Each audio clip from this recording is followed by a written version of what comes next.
The Apocalypse Diet by Geoff Sturtevant. She'd known her throw was true the instant the rope left her hand. The makeshift grappling hook sailed between the two buildings, into the window, and landed draped over the brass bed frame inside. "Stay right there. Stay." She reeled in the rope, a dwindling grin over the writhing mass of the dead. Her heart beat so hard, she thought she might faint.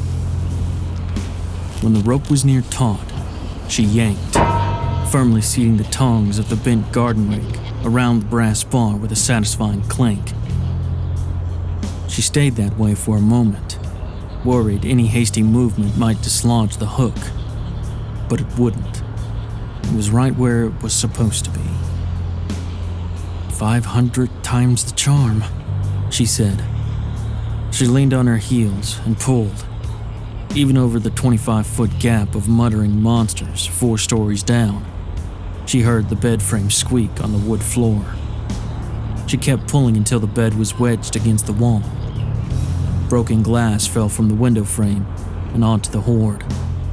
They didn't mind. She'd made a game of pelting things at them while examining the crowd for her boyfriend over the last few weeks. And whatever she'd launched down there, be it out of anger or pointless entertainment, it never got a rise out of them. The fuckers only got excited when they were close enough to eat you. Janelle pulled the rope as tight as she could get it. She wound her end around the furnace and secured it with a triple knot.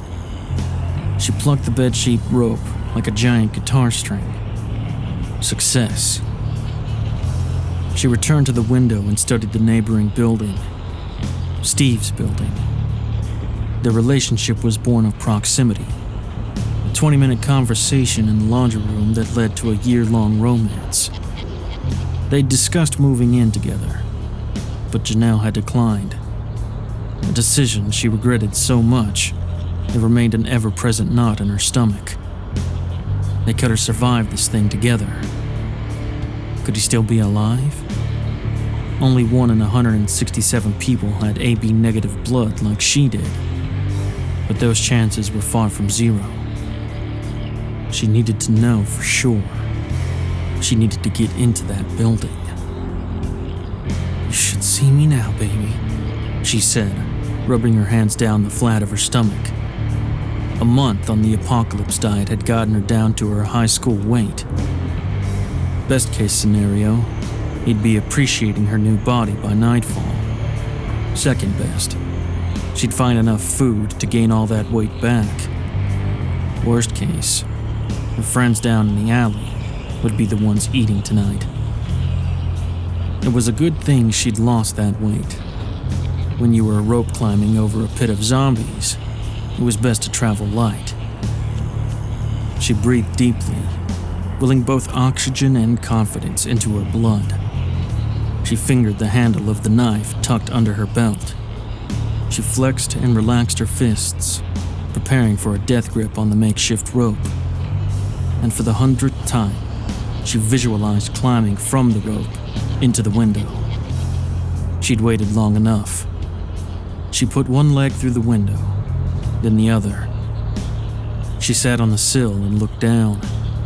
The horde below appeared to undulate, like a putrefactive bog something had just fallen into. They smelled her. She smelled them too. An acrid mix of dead flesh and living virulence. Ignoring the stench, she took an underhand grip on the rope and scooted to the very edge of the windowsill. It was time to move. She hadn't made it this far just to chicken out now. She held her breath and dropped off the edge. The breath escaped her at the nadir of the drop, but her grip held firm. "Don't look down," she reminded herself. "Just work." She drew in a deep breath, then flung her legs up and around the rope. The strain on her hands mercifully halved.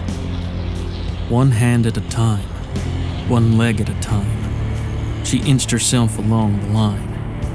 The crowd below cheering her along with their throaty groaning and belching. Janelle, breathing easy and rhythmically, making her way across the rope, counting the knots as she went. A strange sensation around the third knot, a kind of rubbery creak that resonated through the rope. She froze. She held her breath, willing her body perfectly still, willing time itself to pause. Another creak. "No," she said. A vicious rip. The rope on her side let go, and she began to plummet. Too fast to react, too fast to pray. On instinct, she let go with her legs and pulled the rope to her chest. She was falling, but not straight down. Then she was swinging, her ass clearing the hungry horde like an airshow pilot. She felt fingernails graze the back of her jeans. Then her feet were crashing through the glass. Then the rope seemed to snap like a whip, shaking her loose. For a moment, she was airborne. Then she was flat on her back. She was inside the building. She just lay there for a moment, trying to make sense of the last few seconds. Her end of the rope had snapped. The hook end had held, swung her Tarzan style into the second-floor window. It had happened so fast, she could barely believe it. She stood, shaking bits of broken glass out of her shirt. This hadn't worked out the way she'd planned, that was for sure. But by God, it had worked out. It was then she sensed a presence in the room. She turned to see a figure standing in the dark. A familiar figure. One she was accustomed to seeing in the dark. One she had longed so much to see again. "Baby?" she gasped. "Is that you?" The apocalypse dive must have worked wonders, she mused with horror moments later, because Steve was all over her.